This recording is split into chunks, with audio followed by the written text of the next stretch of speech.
നമസ്കാരം, ഞാൻ Sethulakshmi. Chemmanur international jewellers Kaumudi ഹെഡ്ലൈൻസിലേക്ക് സ്വാഗതം. Powered by fortune industries, presented by Baba is English in association with height sleep mattresses. പഞ്ഞമില്ലാത്ത വാദങ്ങൾ. സെൻകുമാർ കേസ് സർക്കാരിന് തിരിച്ചടിയല്ലെന്ന് മുഖ്യമന്ത്രി. നിയമപരമായ സാധ്യതയും വിശദീകരണങ്ങളും തേടുക മാത്രമാണ് ഉണ്ടായത്. സർക്കാർ സുപ്രീം കോടതിയിൽ മാപ്പ് പറഞ്ഞിട്ടില്ല. കേസിൽ പിഴ ചുമത്തിയില്ലെന്നും 25,000 രൂപ ലീഗൽ സർവീസ് അതോറിറ്റിയിൽ അടയ്ക്കാൻ നിർദ്ദേശിക്കുകയായിരുന്നു എന്നും പിണറായി വിജയൻ. അതേസമയം സർക്കാരിന് പിഴ ചുമത്തിയ സംഭവം സംസ്ഥാനത്തിന് നാണക്കേടെന്ന് പ്രതിപക്ഷം. TP വധക്കേസ് പ്രതികളെ അറസ്റ്റ് ചെയ്തതിലുള്ള പ്രതിഷേധമാണ് സെൻകുമാറിനോട് മുഖ്യമന്ത്രിക്കുള്ളതെന്നും ആരോപണം. എന്നാൽ കേസ് നാളെ സുപ്രീം കോടതി വീണ്ടും പരിഗണിക്കാനിരിക്കെ വിഷയം സഭ നിർത്തിവച്ച് ചർച്ച ചെയ്യാനാകില്ലെന്ന് സ്പീക്കർ. കേസിൽ തുടർ സ്ഫോടനങ്ങൾ ഒഴിവാക്കാൻ നേരത്തെ നൽകിയ പുനഃപരിശോധനാ ഹർജി പിൻവലിക്കാൻ സർക്കാർ തീരുമാനം. സെൻകുമാറിന് പുനർനിയമനം നൽകിയതായി ചീഫ് സെക്രട്ടറി സത്യവാങ്മൂലം നൽകും. വിധിയോട് ഒരു ഘട്ടത്തിലും അനാദരവ് കാട്ടിയിട്ടില്ലെന്നും സർക്കാരിന്റെ വിശദീകരണം. ലാലു പ്രസാദിന് വിചാരണ. കാലിത്തീറ്റ കുംഭകോണത്തിൽ ലാലു പ്രസാദ് യാദവിന് കനത്ത പ്രഹരം. RJD ദേശീയ അധ്യക്ഷൻ ഉൾപ്പെട്ട 4 കേസുകളിലും പ്രത്യേകം വിചാരണ നടത്താൻ സുപ്രീം കോടതി ഉത്തരവ്. ലാലുവിനെ കുറ്റവിമുക്തനാക്കിയ ജാർഖണ്ഡ് ഹൈക്കോടതി ഉത്തരവ് റദ്ദാക്കിയും ക്രിമിനൽ ഗൂഢാലോചന കുറ്റം പുനഃസ്ഥാപിച്ചും പരമോന്നത കോടതിയുടെ സുപ്രധാന വിധി. അകന്നുമാറുന്ന ഉത്തരങ്ങൾ. മൂന്നാർ കയ്യേറ്റം ഒഴിപ്പിക്കലിൽ കർശന നടപടിയെന്ന് ആവർത്തിക്കുമ്പോഴും മതസ്ഥാപനങ്ങളുടെ കൈവശ ഭൂമിയിൽ തീരുമാനമെടുക്കാതെ സർക്കാർ. ആരാധനാലയങ്ങളുടെ ഭൂമിക്ക് പട്ടയം വേണമെന്ന മതമേലധ്യക്ഷന്മാരുടെ ആവശ്യത്തിൽ തീരുമാനം പിന്നീട്.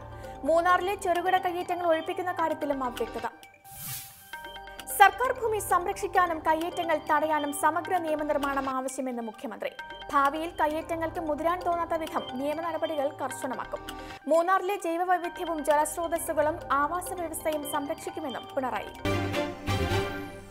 കുരുക്കഴിക്കാൻ കൂടിക്കാഴ്ച. കോട്ടയം കൂട്ടുകെട്ടിൽ ഉടലെടുത്ത പ്രശ്നങ്ങൾക്ക് പരിഹാരം തേടി കേരള കോൺഗ്രസ് നിർണായക പാർലമെന്ററി പാർട്ടി യോഗം ഇന്ന് തലസ്ഥാനത്ത്. CPM പിന്തുണയിൽ ഇടഞ്ഞു നിൽക്കുന്ന ജോസഫ് വിഭാഗം യോഗത്തിൽ എന്തു നിലപാട് സ്വീകരിക്കുമെന്നത് നിർണായകം.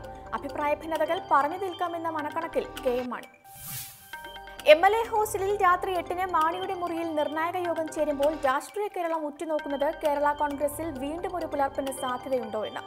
മാണിയുമായി അഭിപ്രായ വ്യത്യാസമുണ്ടെന്ന് PJയും മോൻസും പരസ്യ പ്രതികരണം നടത്തിയ സാഹചര്യത്തിൽ നിലപാട് മയപ്പെടുത്താൻ മാണി തയ്യാറായിരിക്കും. കോട്ടയത്ത് കണ്ടത് കോൺഗ്രസിന്റെ അധിക്ഷേപത്തിനെതിരെയുള്ള പ്രാദേശിക നേതാക്കളുടെ വികാര പ്രകടനമെന്ന് ആദ്യ പ്രതികരണം നടത്തിയ മാണി പിന്നീട് കൂട്ടുകെട്ട് തള്ളിയത് ജോസഫ് വിഭാഗത്തിന്റെ ശക്തമായ നിലപാടിനെ തുടർന്ന്. ജില്ലാ പഞ്ചായത്ത് പ്രസിഡന്റ് രാജിവെക്കണമെന്ന ആവശ്യം PJ വിഭാഗം ഇന്ന് മുന്നോട്ട് വയ്ക്കുമെന്ന് സൂചന.